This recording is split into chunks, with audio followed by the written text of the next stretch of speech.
J'ai tué mon meilleur ami d'une balle en plein cœur, dans le salon lambrissé de son hôtel particulier du 16e arrondissement, un soir de pluie battante où Paris se noyait dans ses propres secrets. Il s'appelait Étienne, et jusqu'à cet instant, je le croyais mon frère de sang, mon complice dans les ombres de la nuit. Mais quand j'ai vu l'anneau de mon père à son doigt, cet anneau gravé d'un lys fané, symbole d'une lignée maudite que j'avais cru éteinte avec la mort de l'homme qui m'avait élevé, j'ai su que tout était mensonge. Le coup de feu a résonné comme un glas, et avec son dernier souffle, il a murmuré « Pardonne-moi, Alexandre. C'était pour ton bien. » Paris, cette ville des lumières éternelles et des abysses cachés, m'avait vu naître en 1990, dans un appartement exigu du Marais, où l'odeur de peinture fraîche se mêlait à celle du vinaigre que mon père buvait pour oublier ses dettes. Il s'appelait Henri Duval, un joaillier modeste qui avait un jour touché les étoiles en créant une collection pour la haute bourgeoisie. Mais les étoiles brûlent, et Henri avait payé le prix. Ruiné par un associé véreux, il s'était suicidé d'une balle dans la tempe, laissant derrière lui une lettre froissée où il jurait de mon innocence dans un vol de bijoux qui avait fait scandale en 2005. J'avais 16 ans, et on m'avait jeté en prison pour un crime que je n'avais pas commis, ou du moins, c'est ce que je croyais alors. 10 ans de détention à Fresnes, où les murs suintent la trahison et où les rêves se noient dans la crasse des cellules communes. Libéré en 2015, je m'étais reconstruit comme un fantôme, Alexandre Duval, ex-tolard recyclé en consultant en sécurité pour les galeries d'art. Étienne Delaunay, héritier d'une fortune pharmaceutique, m'avait sorti de l'ombre. Il m'avait offert un job, un appartement près de la Seine, une vie. « Tu es comme un frère pour moi », disait-il, ses yeux bleus pétillants de cette fausse innocence qui m'avait aveuglé. Nous passions nos nuits à chasser les ombres de Montmartre, à boire du cognac dans des bars enfumés du quartier latin, à rire des hypocrisies de la société parisienne. Il était mon ancre, mon salut. Jusqu'à ce gala au Louvre, ce soir d'octobre 2025, où sous les lustres de cristal, j'ai aperçu l'anneau. C'était un détail infime, un éclat d'or dans la mer de diamants. Étienne, vêtu d'un smoking taillé sur mesure, serrait la main d'un ministre, et là, à son annulaire droit, l'anneau de mon père. Gravé du lys, usé par les ans, identique à celui que j'avais vu pour la dernière fois sur le doigt inerte d'Henri, dans son cercueil ouvert lors des funérailles pluvieuses à Père-Lachaise. Mon cœur s'est arrêté. J'ai traversé la salle, ignorant les regards curieux des mondains, et je l'ai accosté près d'une statue de marbre pâle. « Monsieur, vous portez l'anneau de mon père », ai-je dit, ma voix un murmure tranchant comme une lame. Il est devenu livide, ses lèvres pâles comme la cire, et pour la première fois, j'ai vu la peur dans ses yeux. Une peur qui n'appartient pas aux innocents. Il m'a entraîné dans un salon privé, prétextant une urgence. Là, entre les tapisseries du XVIIIe siècle, il a nié, balbutié des excuses sur un héritage familial, un achat aux enchères. Mais je connaissais cet anneau. Il portait l'initiale HD gravée à l'intérieur, un secret que seul mon père et moi partagions. « Rends-le-moi », ai-je exigé, et sa main a tremblé en le retirant. À cet instant, un flash, une mémoire enfouie, un souvenir de mon adolescence, quand Étienne, alors un adolescent gâté de 16 ans, fils d'un magnate, m'avait visité en prison. Il avait pleuré, juré de m'aider, et Henri, avant sa mort, lui avait confié l'anneau comme gage de loyauté. Pourquoi le portait-il maintenant, 20 ans plus tard? Et pourquoi ce mensonge dans ses yeux? La nuit a avalé Paris tandis que je rentrais chez moi, l'anneau brûlant dans ma poche comme un charbon ardent. J'ai fouillé mes cartons, ces reliques de ma vie brisée. La lettre de mon père, jaunie par le temps, où il écrivait « Alexandre, mon fils, ils t'ont piégé pour me protéger. Laisse le passé mourir. » Piégé? Pour qui? Les pièces du puzzle se mettaient en place, sombres et tordues. Le vol de 2005 n'était pas un cambriolage ordinaire. C'était une machination interne à l'atelier de mon père, orchestrée par son associé principal, Victor Delaunay, le père d'Étienne. Victor, ce requin de la finance qui avait ruiné Henri pour s'emparer de ses brevets de joaillerie high-tech, des designs qui valaient des millions. Et moi, le fils, j'avais porté le chapeau, un alibi parfait, un bouc émissaire adolescent. Étienne savait. Il avait toujours su. Les visites en prison n'étaient pas de la compassion.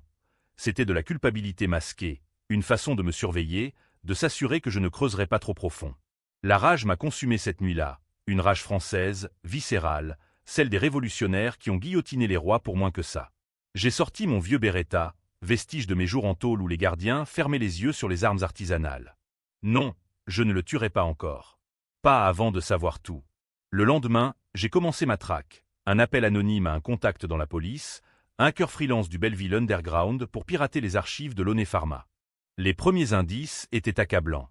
Des mails datant de 2005, où Victor ordonnait à son fils « Assure-toi que le gamin Duval signe l'aveu. L'anneau scellera notre pacte. » Étienne, à 16 ans, avait été initié au mensonge familial. Il avait visité ma cellule non pour me soutenir, mais pour me faire craquer, pour me convaincre que mon père était un lâche suicidaire qui m'avait abandonné. Et l'anneau? Un trophée, un symbole de leur victoire sur nous, les Duval, ces prolos du Marais écrasés par l'aristocratie recomposée des affaires. J'ai vomi dans l'évier de ma cuisine, le goût amer de la trahison sur la langue. Paris, avec ses boulevards haussmanniens impeccables, cachait sous ses pavés les corps de tant d'âmes piétinées. Ma vengeance devait être un chef-d'œuvre, à la française, calculé, théâtral, impitoyable. Pas une explosion brute, mais une érosion lente, comme le vin qui ronge les tripes. J'ai contacté Isabelle, mon ex-amante, une journaliste d'investigation au Monde, qui haïssait les Launay depuis que Victor avait étouffé un scandale sur des essais cliniques truqués. « Aide-moi » lui ai-je dit au téléphone, ma voix rauque d'une nuit sans sommeil. Elle a ri, ce rire parisien, cynique et séducteur. « Alexandre, tu veux jouer à la Némésie ? Attention, les dieux français punissent les mortels qui visent trop haut. » Mais elle a accepté, et ensemble, nous avons ourdi le premier fil du piège. Une fuite anonyme sur les origines de l'anneau, liant Étienne à un « héritage volé » dans un article qui paraîtrait dans le Figaro, ce bastion conservateur qui adorait les ragots aristocratiques. Le lendemain, l'article est sorti, l'anneau maudit des Launay, un symbole de trahison enfoui. Étienne m'a appelé, paniqué. « Alex, c'est toi? Qu'est-ce que tu fous? » J'ai feint l'innocence, juste la vérité, mon frère. Ton père a ruiné le mien, et toi, tu portais son anneau comme un trophée. Silence de mort à l'autre bout du fil. Puis, rencontrons-nous. Au café de Flore. J'y suis allé, armé de mon beretta dissimulé sous mon manteau, et là, sous les portraits jaunis de Sartre et Beauvoir, il a craqué. C'était un accident, Alex. Mon père. Il m'a forcé. Henri allait le dénoncer pour fraude, alors on l'a piégé. Toi, tu étais le maillon faible. Le maillon faible. Ces mots m'ont transpercé comme une baïonnette. Nous avons parlé des heures, ou plutôt, il a confessé, ces mots coulant comme du poison. Victor avait manigancé le vol, des bijoux falsifiés pour couvrir des détournements de fonds, et Henri avait découvert la supercherie. Pour le faire taire, Victor avait fait accuser le fils, moi. Étienne, adolescent impressionnable, avait remis l'anneau à son père comme preuve de loyauté, mais Victor le lui avait rendu des années plus tard, lors d'une initiation macabre. Porte-le, fiston, et souviens-toi que les Duval sont des ombres. Étienne avait porté ce fardeau en silence, me sauvant de la rue après ma sortie de prison par culpabilité. Mais la culpabilité n'efface pas le sang. Je suis rentré, le cœur en lambeaux, et j'ai décidé. La vengeance commencerait par l'Empire. Launay Pharma, ce colosse qui dominait les laboratoires de banlieue parisienne, cachait des secrets plus sombres que le vol d'un anneau. Isabelle avait des dossiers, et ses cliniques sur des SDF de Saint-Denis, des médicaments frelatés qui avaient tué des dizaines en province. Le premier coup, une whistleblower anonyme, moi, via un VPN, qui balançait les preuves à Mediapart. L'action chuta de 15% en une nuit.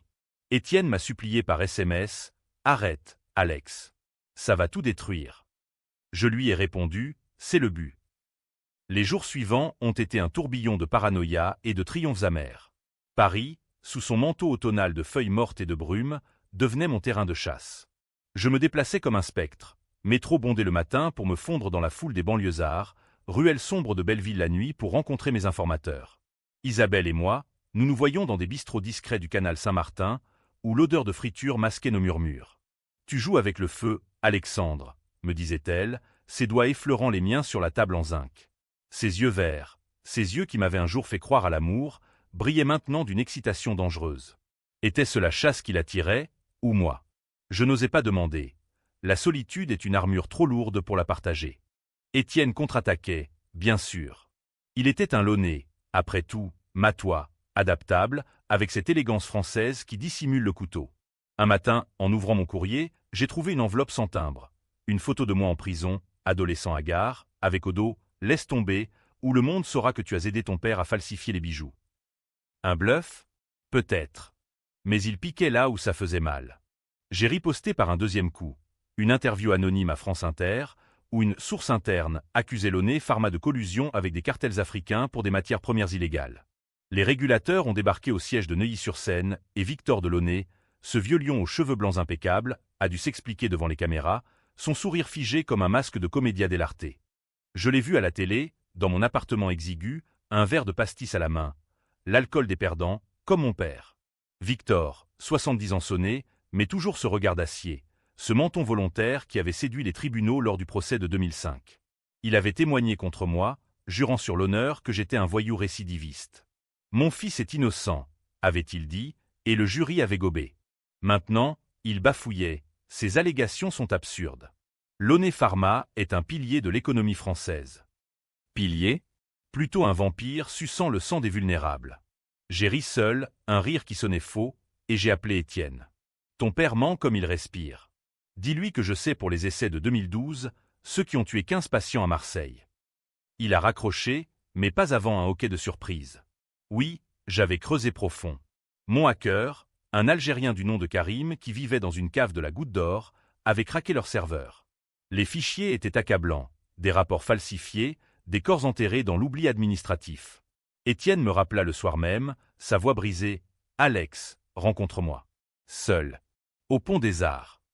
J'y suis allé, le Beretta dans ma ceinture, le vent de la Seine fouettant mon visage. Les cadenas d'amour, ces reliques kitsch, semblaient se moquer de moi. L'amour, pour moi, était mort avec Henri. Il était là, adossé au parapet, une cigarette aux lèvres, l'air d'un poète maudit. « Qu'est-ce que tu veux, Étienne » ai-je demandé, gardant mes distances. Il a jeté sa clope dans l'eau noire. La paix. Mon père est mourant, cancer du pancréas. Il n'a plus que 6 mois. Laisse-nous partir dignement.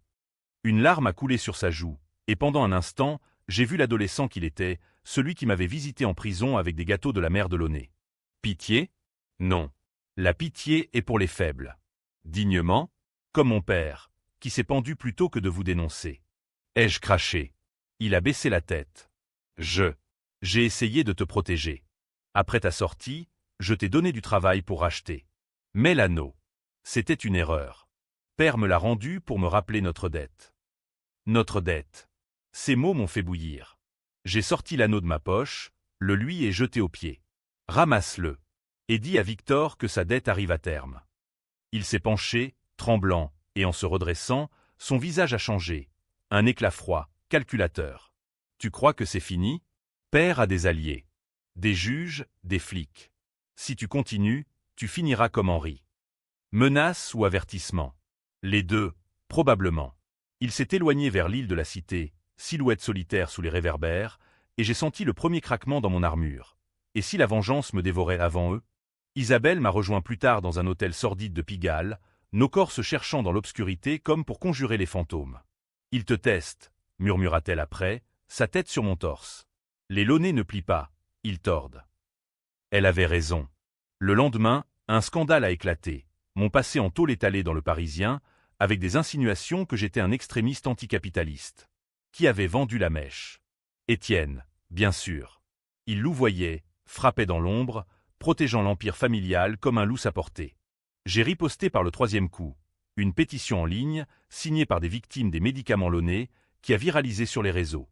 Des manifestations ont éclaté place de la République, ces cris de colère si chers au peuple français, et l'action a plongé à 40%. Victor a contre-attaqué avec finesse.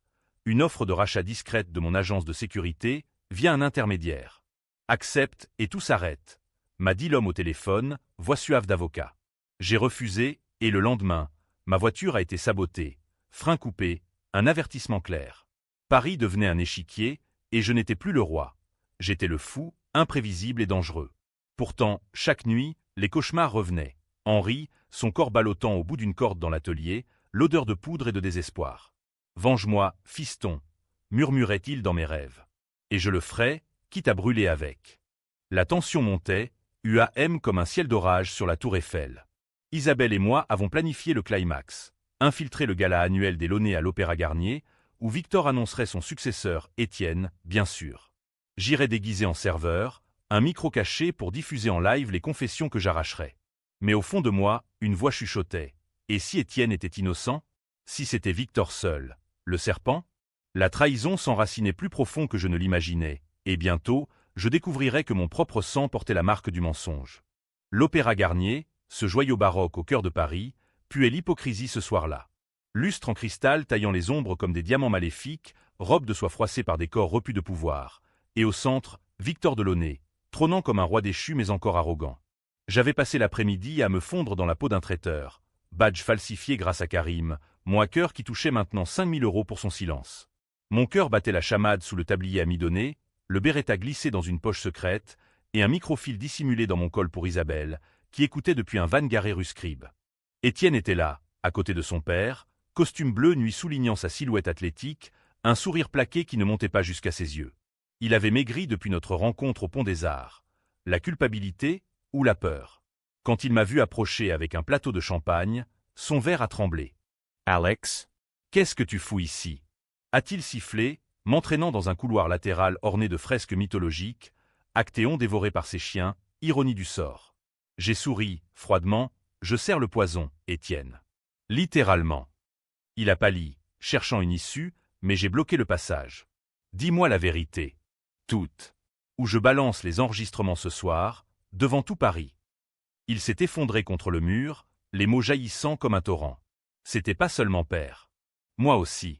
En 2005, j'ai vu Henri entrer dans le bureau de Victor avec les preuves. J'étais caché dans l'armoire, un gamin curieux. Quand Henri est parti, Victor m'a surpris. « Aide-moi à le faire taire, ou je te déshérite », a-t-il dit. J'ai aidé. J'ai volé l'anneau dans l'atelier d'Henri ce soir-là, pour le faire accuser de recel. Et toi? Tu as pris pour nous deux. Pour nous deux.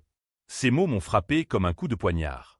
Étienne, mon frère de cœur, avait été le premier traître. Pas Victor seul. Le fils avait trempé dans le sang. La rage m'a submergé, une vague noire, et j'ai sorti le Beretta, le canon froid contre sa tempe. Pourquoi me porter secours après? Ai-je hurlé, ma voix échoant dans le couloir vide. Les violons de l'orchestre couvraient nos cris, une valse de Strauss moqueuse. Parce que je t'aimais, Alex. Comme un frère. La culpabilité m'a rongé. Père voulait te laisser pourrir, mais j'ai insisté pour te sortir, pour te donner une vie. L'anneau, je l'ai gardé pour me souvenir, pour me punir. Punir? Quelle farce! J'ai pressé la détente à moitié, le clic métallique résonnant comme un verdict. Mais quelque chose m'a arrêté. Ces yeux qui avaient pleuré pour moi en prison.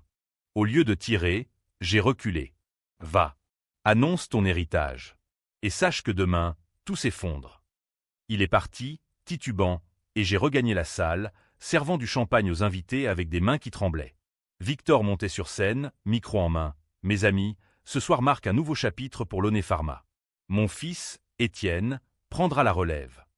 Applaudissements polis, flash des photographes.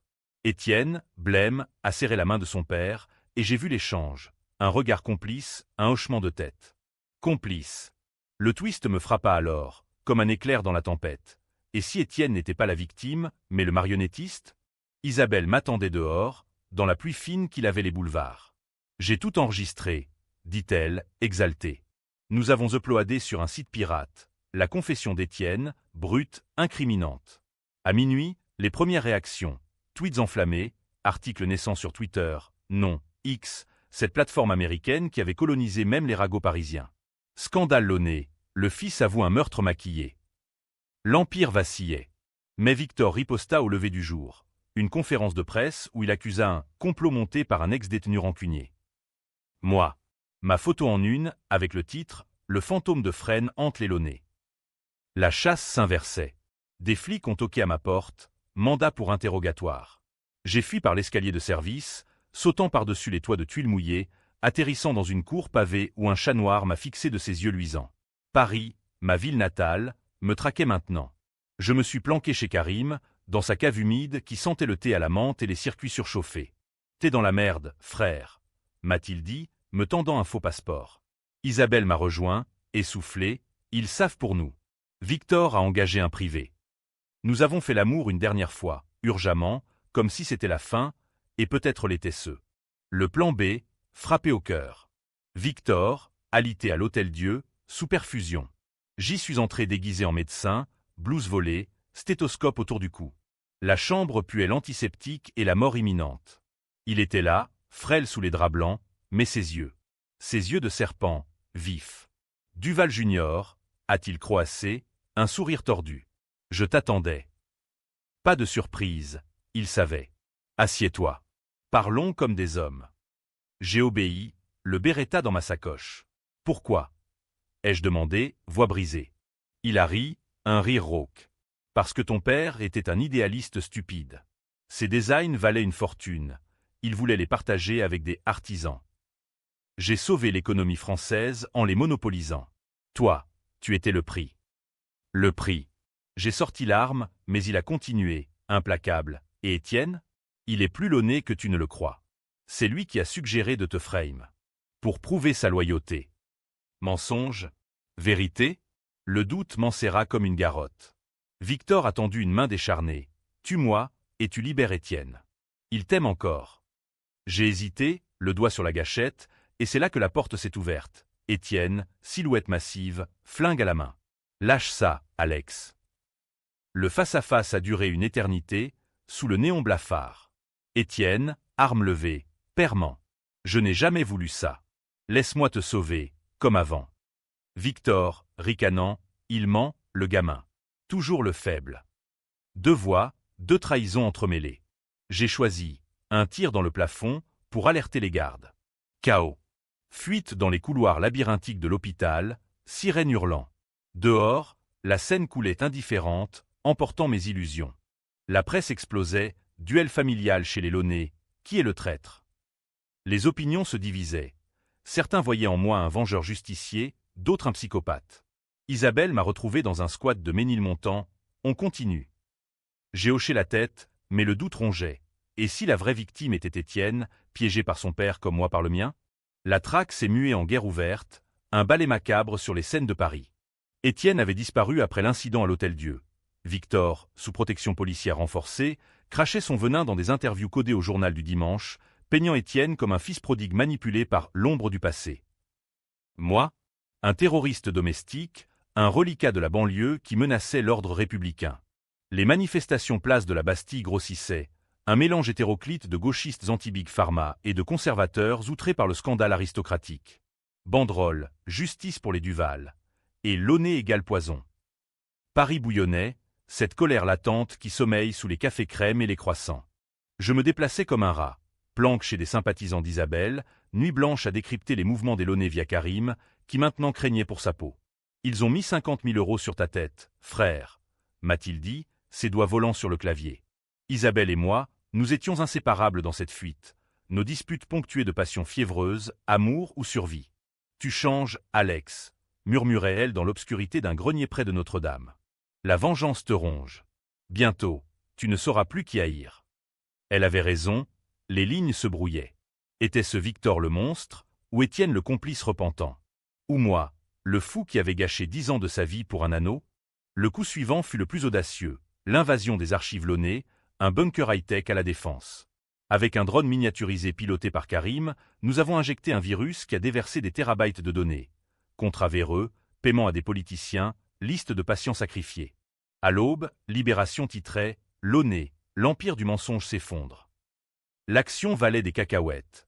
Les actionnaires fuyaient comme des rats d'un navire coulant. Victor a été arrêté pour fraude, menottes au poignet devant les flashs, son rictus figé en une grimace de défaite. Étienne, il s'est rendu volontaire, plaidant un lavage de cerveau paternel, dans une déclaration larmoyante à la télé. Le public se divisait, héros tragique ou lâche opportuniste. Je l'ai contacté via un burner phone, depuis un cybercafé de Barbès. Rendez-vous, seul, au cimetière du Père-Lachaise, tombe de mon père. Minuit. Il a accepté, voix chevrotante. La nuit était un linceul, lune voilée par des nuages lourds, et les allées gravillonnées crissaient sous mes pas. Les statues des morts, Balzac, Proust, ces géants de la trahison littéraire, semblaient nous juger. Étienne est arrivé, manteau sombre, sans armes. Alex. Je suis venu sans rien. Écoute-moi. Père m'a forcé dès l'enfance. Les Launay, c'est une malédiction, mensonge pour survivre. J'ai porté l'anneau pour me flageller, pas pour triompher. Nous nous sommes assis sur un banc moussu, près de la tombe d'Henri, une stèle simple, gravée « Père aimant, fils vengeur ». Il a sorti une lettre, jaunie, celle de mon père, pas la mienne. Henri l'a écrite pour moi, en prison. Protège Alexandre, Étienne. Tu es le fils que j'aurais voulu avoir. Il savait, Alex. Il a accepté le sacrifice pour que je grandisse loin de la pourriture Launay. Mensonge, la graphologie collait, l'écriture tremblante d'Henri. Le twist me coupa le souffle. Mon père avait su pour le piège, et il avait choisi le silence, protégeant non seulement moi, mais Étienne, ce fils adoptif qu'il avait vu en lui. La révélation m'a plié en deux, nauséeux. Pourquoi ne pas l'avoir dit? Ai-je gémi. Étienne a pleuré, parce que Père Victor menaçait de nous tuer tous. Et toi? Tu étais si brisé. Je voulais te reconstruire sans ce poids. Poids. L'anneau, symbole non de victoire, mais de chaîne. J'ai sorti le Beretta, non pour tuer, mais pour offrir. Choisis. Tue-moi, et finis ça. Ou tire sur toi, et libère-nous. Il a pris l'arme, canonne contre sa tempe, et j'ai vu l'hésitation, amour fraternel ou survie. Le coup n'est pas parti, il a jeté le flingue dans les buissons. Pas comme ça. Pas de sang. Mais le destin, ce farceur français, en décida autrement. Des phares balayèrent l'allée. Flic, typé par un mouchard, Isabelle? Non, pire, Victor, libéré sous caution, avait tracé le faune. Fusillade chaotique, balles sifflant entre les tombes. Étienne m'a poussé au sol, prenant une balle dans l'épaule pour moi. Cours! A-t-il hurlé, et je l'ai abandonné là, fuyant vers les catacombes souterraines, cœur déchiré. Était-ce la fin de la trahison, ou son apogée? Dehors, l'aube pointait, rosée sur les toits de Belleville. Isabelle m'attendait dans un café au lait fumant. Il est vivant. À l'hôpital. Et Victor? Arrêté pour tentative de meurtre. Victoire? Amère. Les médias débattaient. Duval, justicier ou criminel. Étienne Launay, victime ou coupable. Le public se chiait en deux camps, forum en feu sur la toile. Les semaines suivantes furent un purgatoire flou, un exil intérieur dans les limbes de Paris. J'avais fui vers la Provence, chez une tante oubliée à Aix-en-Provence, où les fontaines chantent et les champs de lavande masquent les souvenirs. Mais les ombres me suivaient, journaux achetés au kiosque, avec ma tête en première page, l'héritier vengeur, héros ou monstre. Étienne, en rémission à l'hôpital, avait plaidé coupable pour complicité mineure, évitant la tôle grâce à un deal, restitution des brevets de mon père, fonds pour les victimes. Victor? Pourriture en cellule, attendant son procès, son empire démantelé par les vautours corporatifs. Isabelle m'avait trahi, oui, elle avait vendu notre histoire à un producteur pour un docu-série Netflix, L'Anneau maudit. Pour l'argent, Alex. Et pour que le monde sache, avait-elle écrit dans une lettre. J'ai brûlé la missive dans un feu de cheminée, les flammes dansant comme des démons rieurs. Seul. La solitude, cette vieille compagne, m'enveloppait comme un suaire. Étais-je vengé? Henri reposait en paix, son nom réhabilité par un article émouvant dans Le Monde. Mais moi, j'étais un creux, un vaisseau vide. Le twist final vint par courrier, un mois plus tard. Une enveloppe cachetée, expédiée de Paris. Dedans, l'anneau, propre, poli, avec une note d'Étienne. Pour toi, frère. Pas de dette, seulement du pardon. Reviens. J'ai glissé l'or à mon doigt, et pour la première fois, il ne brûlait pas. Le lys gravé semblait revivre, symbole non de malédiction, mais de renaissance. J'ai pris le TGV pour Paris, le cœur battant au rythme des rails. À la gare de Lyon, il m'attendait, béquille à la main, cicatrice fraîche sur l'épaule. Pas d'armes, pas de flics. Juste deux hommes brisés, s'étreignant sous la verrière immense. Pardon, murmura-t-il. Pardon, répondis-je. Nous avons marché le long de la Seine, parlant des heures, des mensonges, des amours perdus, de cette France impitoyable qui broie les faibles. Le public? Toujours divisé. Certains me haïssaient pour le chaos, d'autres me portaient en martyr. Et c'était bien. La vengeance n'est pas consensus, mais catharsis. Ce soir-là, au café de Flore, nous avons trinqué au cognac. À Henri, ai-je dit. À la vérité, a-t-il répondu. L'anneau luisait à mon doigt, et pour la première fois, Paris me sembla lumineuse, non des lumières artificielles, mais d'une aube intérieure. La fin, pas bicacéache, mais ouverte, Étienne et moi, associés dans une nouvelle joaillerie, honorant l'héritage de mon père. Victor pourri en tôle, Isabelle brille à Hollywood. Et moi, je vis, hanté mais libre. La revanche, au fond, n'est-elle pas le plus grand des mensonges ou la plus belle des vérités? Mais parfois, la nuit, je me demande, et si j'avais tiré? Le débarrage en moi, comme en tout lecteur, héros ou damné. Choisissez votre camp. Paris, indifférente, continue de danser sa valse éternelle.